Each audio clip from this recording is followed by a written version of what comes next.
Assalomu alaykum.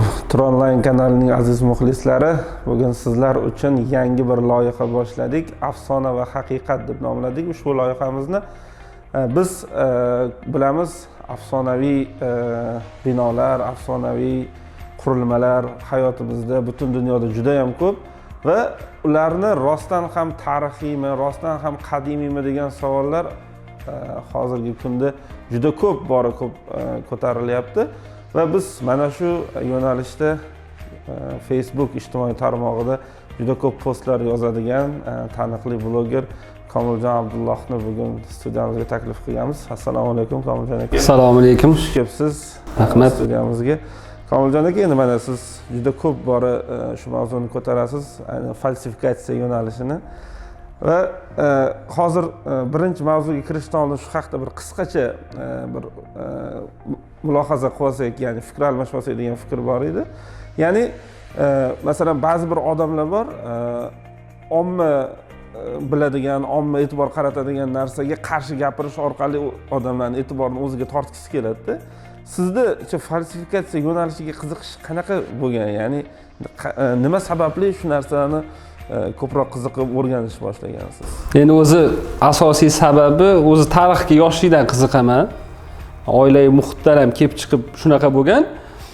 Keyin endi tarixni to'g'ridan-to'g'ri odamlarning dunyo qarashiga ta'siri bo'lgani uchun shu sohaga kirishganman. Ya'ni o'sha misol uchun bizga yolg'on tarixni ko'rsatib turib, asl tarixni bekitib turib, odamlarni chalg'itishayotganligini boshqalarga ham bilsin, boshqalar ham o'rgansin deb shu narsani yozishni boshlaganman-da. Endi Facebookda shu anaqa birinchi qadamlar shundan bo'lgan. Tushunarli. Endi bizni bugungi birinchi mavzumiz Misr ehromlari haqida. Afsonaviy Misr ehromlari jahonning shu 7 mo'jizalari ichida bizni kunimizgacha yagona saqlanib qolgan deb aytiladigan va 4000 yillik tarixga ega ekanligi aytiladigan. Endi to'g'risi o'sha tarix kitoblarida o'qiganimizda haligi qanaqa qurilgan, endi rostdan bunda qarasangiz 4000 yil oldingi uchun rostdan bir aqlga sig'maydigan darajadagi narsa. Chunki haligi geometriyalari, hamma narsalari joyida, keyin qanaqa tosh ko'targan olib chiqqan degan savollar haligi dumaloq, haligi g'olacha deymizmi, o'shalarni qo'yib shunaqa itarilgan degan narsalar rosa ko'p chiqdi va sizni bir postingizda ko'rganimdan keyin, o'sha haqida yozganingizdan keyin bir fikr almashganimizda o'zaro, keyin men o'zim ham qiziqib qoldim va men shu tarixiy manbalarda ehromlar haqida hech narsa yo'qligi men juda e'tiborimni tortdi. Ya'ni masalan bunday qarasa 4000 yillik tarixga ega bo'ladigan bo'lsa, 4000 yil davomida shu Misrga borgan tarixchilar, olimlar ehromlar haqida hech narsa deyishmagan. Va endi sizga savolim, masalan o'sha Misr ehromlarini o'sha siz ilgari suradigan holatda, ya'ni siz ilgari suradigan versiyada qachon qurilgan, kim tomonidan qurilgan va maqsad nima bo'lgan shu haqda? Endi o'sha mana hozir aytasiz-ku, eng birinchi tarixda o'z silsila bo'lish kerak-da, manba. Misol uchun shu Misr ehromlarini, Misr piramidalarini, o'tdagi shaharlar, o'sha qadimiy shaharlarni agar ko'rib chiqadigan bo'lsangiz, haqiqatda 1780-yilgacha bo'lgan muddat ichida biron joyda yozilmagan bu haqda. Keyin yozishi boshlangan. Ya'ni o'sha Napoleon Misrga boradi. Misrda o'sha joylarni egallagandan keyin Napoleon o'tda uzoq muddat qolib ketadi. Bir 10 yilga yaqin qolib ketadi. Napoleonning jamoasida shu ekspeditsiya deydi buni, военный ekspeditsiya, harbiy ekspeditsiyada juda ko'p arxitektor va quruvchilarni olgan bo'ladi. Ya'ni hozir biz mana mason deymiz-ku, o'zi o'sha masonlar o'zi bir g'ayrioddiy narsa bo'lmagan. Masonlar kim bo'lgan? Masonlar o'sha paytda quruvchi arxitektorlar bo'lgan, uyushma bo'lgan.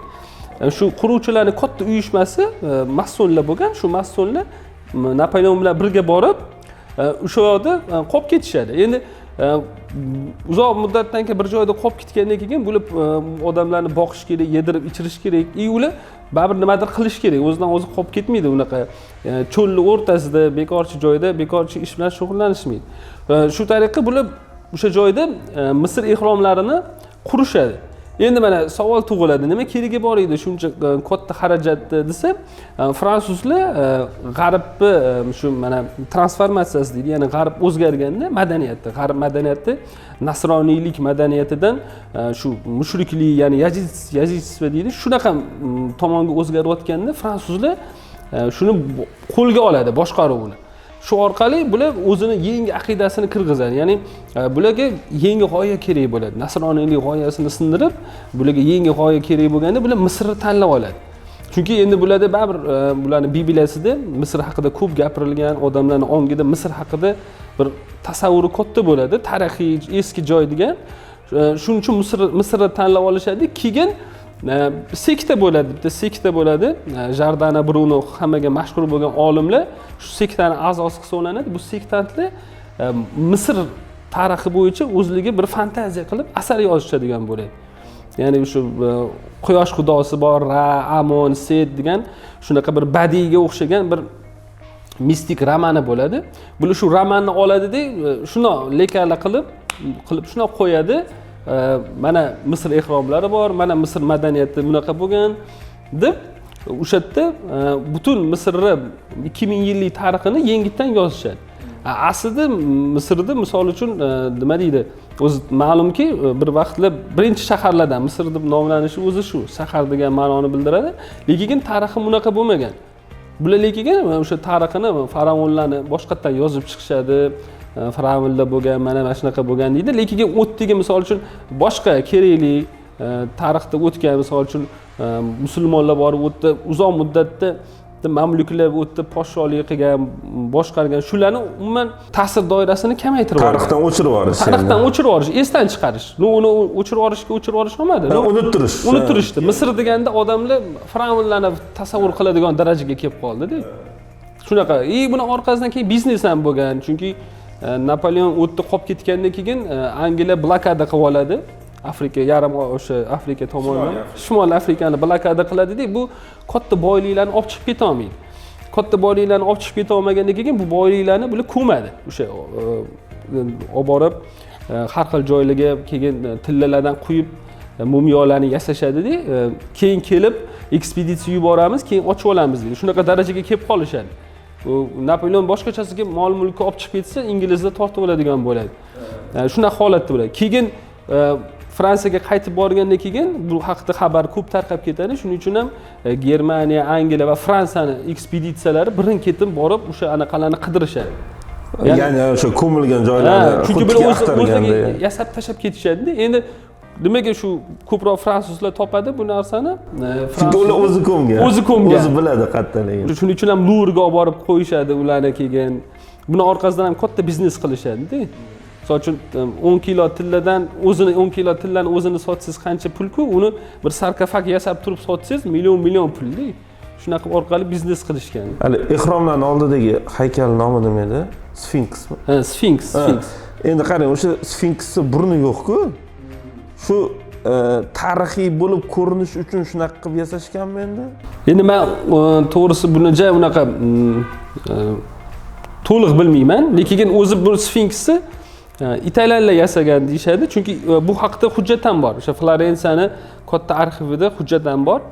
Bular nima deydiki, mana misol uchun biz Sfinks tosh topishgan, Sfinksni o'sha hozir bel tomonini topishadi, keyin kallasini yasab kiygizishadi-da. Keyin aytishadi, bular endi o'sha hujjat qilayotganda nimaga asoslanib qilindi bu desa, bular aytishadiki, mana shunaqa tarixda shu joyda joy bor ekan deydi. Lekin po fakti o'zi bo'lmagan.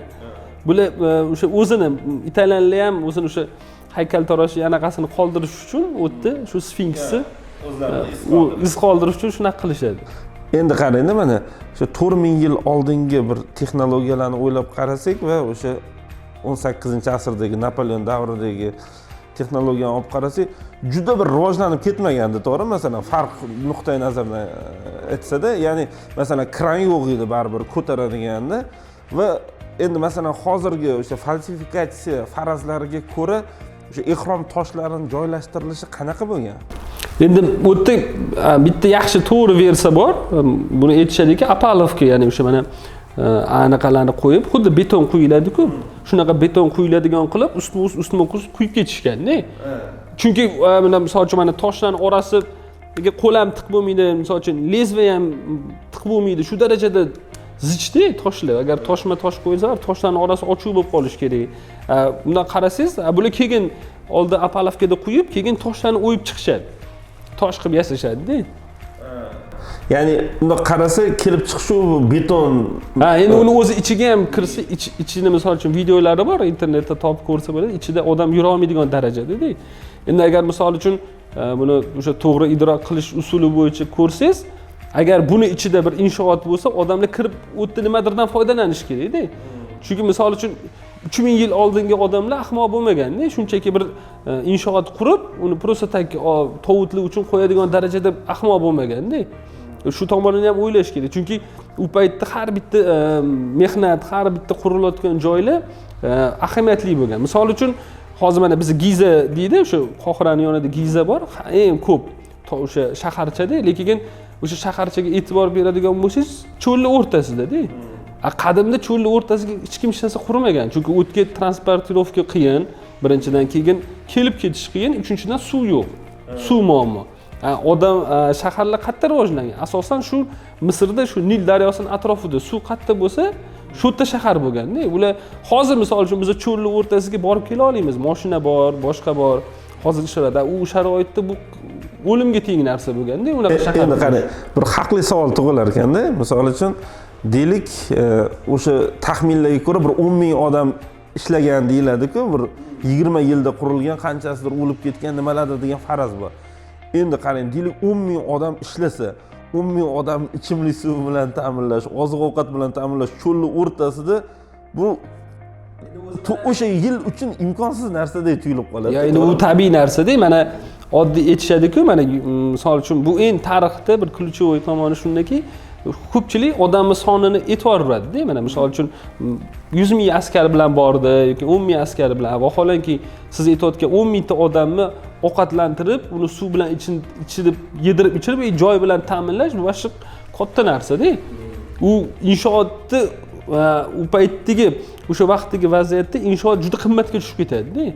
Bunaqa inshoot qurishmasdi-da. Chunki nima deydi? Misol uchun men hozir yana aytayman-ku, mana bular bitta g'ishtni qo'yish uchun ko'p o'ylagan-da. Chunki hozirgi sharoitimizdagi oson emas-da. Hozir misol uchun g'ishingiz olib kelish bemalol. U paytda bitta g'ishtni qo'yib, uni to pishitib, nima deydi? Foydalanadigan holatga kelish uchun ancha vaqt ketgan-da. Ular uchun qadrli bo'lgan. Bitta g'isht tillaga teng darajada bo'lgan-da. Xuddi shunaqa siz aytganingizdek, misol uchun 10 mingta odamni uni boqib, suv bilan, ovqat bilan ta'minlash u qiyin narsa bo'lganda. Va yana bunda o'ylab qarasangiz, o'sha 2000, 3000 yoki 4000 yillik bo'lsa tarixi, o'sha davr uchun bu inshoot o'laroq bir muhim narsa emas-da. Ya'ni, masalan, hozirgi deylik, o'sha Napoleon qurdirgan degan versiyaga tayanadigan bo'lsak, bir sayyohlarni jalb qilish, nimalardir degan narsa keyinchalik paydo bo'lgan-ku. O'sha davr uchun umuman bir tushunarsiz inshoot ham bo'lib qoladi-da, to'g'rimi? Shunaqa, xuddi o'shada, o'sha tomoni shunda. Ya'ni siz ular qurayotgan inshootni nimagadir xizmat qilish kerak bo'lganda. Ya'ni shunchaki qurishmaganda ular inshootlarni. Endi o'sha haligi ichiga tobutlarni joylashtirish ham xuddiki bular bu narsani o'sha o'zlarining firavnlariga ehtirom o'laroq bir mozor yoki o'sha o'rnida qildi degan bir narsani ilgari surish bo'lganmi endi? Endi bular mana shunaqa deydi-da, mana eng kulgili joyi, mana shu hamma ekspeditsiyada qatnashgan 99% odam o'lgan, ekspeditsiyani ochgan. Mana misol uchun kimdir borib Tutanxamonni ochsa, hammasi o'lgan. Keyin gap chiqarishadiki, ya'ni desa, Yakobi faravonlarni qarg'ish urdi, ular yoki fakti unaqa bo'lmagan. Prosta pul tikkan odam ekspeditsiyani olib borib qurganlar ochilib qolmasligi uchun siri sekin o'ldirib yuborgan. Olimlarni birin-ketin zaharlagan, boshqa qilgan. Bu Skotland Yardda ham Carter ekspeditsiyasi bo'yicha ma'lumotlar bor, shu odamlar o'lgan. Bular prosta ochmaydi. Bu haqda fransuzlar bilan bular inglizlar adabiyot orqali bir-birini o'sha mana Hercule Poirot yoki o'sha Agatha Christie orqali o'zi mana shu narsani ochishadi. Ya'ni yozishgan, bir-birligini bildirib qo'yishganda odamlarga shu mana ekspeditsiyada borishadi, bular firavnni qarg'ishidan emas, buni o'ldirib yuborishgan. O'sha sir ochilmasligi uchun bu narsalar adabiyotlar orqali odamlarga sekin-sekin yozib bildirilgan. Endi mana biz haligi muqaddas kitoblardan bilamiz, ya'ni masalan Qur'onda, Tavrotda ham keladiki, o'sha Muso alayhissalomga bir muxolif o'laroq o'sha Firavnni bo'lganligi, o'sha Firavn bilan Muso alayhissalom o'rtalarida bir hattoki bir to'qnashuvlar bo'lganligi haqida, ya'ni tasavvur qilsak bo'ladiki, o'sha voqeani Muso alayhissalom bilan zamondosh bo'lgan Firavn asosida bular boshqa Firavnlarni yasab yubordi degan bir fikr ilgari sursak bo'lar ekanda. Ya'ni o'sha Firavn haqida ma'lumot bor, Muso alayhissalom bilan zamondosh bo'lgan Firavn haqida ma'lumot bor, lekin qolgan Firavnlar tarixiy shaxsdan ko'ra to'qma shaxsligi xuddi shunaqa-da. Buni hozir o'sha bundan oldin aytdim, o'sha sekta bo'lgan, Jardani Bruno shu sektani a'zosi bo'lgan, bular o'sha qadimgi Misr tarixini yozadi-da. Fantaziyasi bo'lganda, bularning o'zini, ya'ni bir badiiy asar, mana biz uchun bizda alpomish bor-ku, buni biz haqiqat deb olmaymiz, doston, baxshil aytgan. Bular ham xuddi shunaqa o'zligi bir doston yozishadi-da. Keyin o'sha fransuzlarga bu qo'l keladi. Shundan olishadi. Mana shunaqa bo'lgan deyshadi-da. Keyin mana haligi 1912-yilda cho'kkan Titanik kemasi haqida ham bir gap bor. O'sha qismini ham balki o'qigan bo'lsangiz kerak. Xuddiki Misrdan bir Firavnni tekshirish uchun Londonga olib kelishadi, keyin uni Amerikada tekshirish kerak degan bir fikr ilgari suriladi-da. Keyin Amerikaga tekshirish uchun uni Titanik kemasiga ortishadi va o'sha Firavnni bezovta qilib qo'yilganligi uchun, Firavnni olib ketilayotganligi uchun kema cho'kib ketdi degan versiyani eshitganmisiz shuni? Ha, eshitganman. Adashmasam Darakchi gazetasida bir 2000-yillarning boshlarida shunaqa narsa chiqqandi. Ya'ni o'sha hali to'qimani qo'llab-quvvatlash uchun yangidan yangi bir narsalar o'ylab topilaverar ekan. Ha, bular ketma-ket ulanveradi-da. Chunki buni orqasi biznesda baribir. Misol uchun o'sha bitta gazet o'zini obunachisini ko'paytirish uchun xuddi shu siz aytgandek shunaqa narsalarni qo'shib chiqaraverishgan. Endi rostdan ham bo'lgan bo'lishi mumkin. Uni sarkofag misol uchun Firavnda. Chunki nimaga Firavnniki bo'ladi? Buni prosta Angliyadan, Liverpooldan Amerikaga sotayotgan bo'lishi mumkin. Endi o'sha narsadan foydalanib, buni bunaqasiga aylantirib yuborish kuchli bo'lganda. So'zimizga bir xulosa qilib aytadigan bo'lsak, biz ya'ni hozirgi holatda o'sha Misr ehromlari butun dunyodan odamlar oqib boradigan va ko'rish xohlaydigan Misr ehromlari katta ehtimollar bilan o'sha fransuz sarkardasi Napoleon Bonapartni Misrni ishg'ol qilishi va o'sha yerda 10 yil qolib ketishi natijasida qurilgan degan bir fikrda kuchliroqdek tuyulyapti, to'g'rimi? Shunaqa. Ya'ni o'zim ham bitta narsani aytmoqchi edim. Mana hozir ko'pchilik buni tushunmaydi-da, chunki agar mana maktabda o'qigan bola bilan maktabda o'qimagan bolaning farqi bor-da. Tarix misol uchun bizda hammamiz tarix bilamiz, shu Misr bilan katta bo'lganmiz. Endi agar bir odamni siz shu narsalarni o'qitmasdan katta qilsangiz, u boshqacha fikrlashni boshlaydi-da. Ya'ni bitta narsani bilish kerakki, Misr mana shu Misr tarixining o'zgarishi, piramidalarning qurilishi butun insoniyat ongida inqilob bo'lgan-da. Nafaqat arab, ayniqsa arab diyorlarida ateizm, panteizm kabi g'oyalarni kuchayib ketishiga sabab bo'lgan. Butun Yevropa, aytdim-ku, nasroniylik dinidan voz kechib o'rganda, shu darajaga olib kelishganda. Buni hozir ko'pchilik buni taqqoslab ko'ra olmaydi, lekin bitta shu Misrda shu inshootlarning qurilishi shuncha mehnat, o'sha Napoleon 10 yillik mehnati odamlarni 200 yil daraja, undan ham ko'p darajaga ta'sir qilib yubordi-da. Butun odamlarning ongidagi ularning shakllangan fikrlari, Misr haqidagi, dunyo haqidagi fikrlari umuman inqilob bo'ladi, o'zgarib ketadi. Va hozir ham shuni natijasida yashayapmiz biz ham. Tushunarli. Komiljon aka, taklifimizga rozi bo'lib studiyamizga kelganingiz uchun rahmat. Xudo xolasa biz hurmatli tomoshabinlar, biz juda ko'p masalalarda Komiljon aka bilan kelishib olganmiz. Xudo xolasa mana shu falsifikatsiya mavzusida aslida tarixiydek ko'ringan, lekin keyinchalik qurilgan degan taxminlar ilgari suriladigan va unga asos bo'lgan mavzularda albatta hali ko'p bora suhbatlashamiz. Sizga rahmat. Rahmat, sizga ham tashakkur. Salomat bo'ling. Rahmat.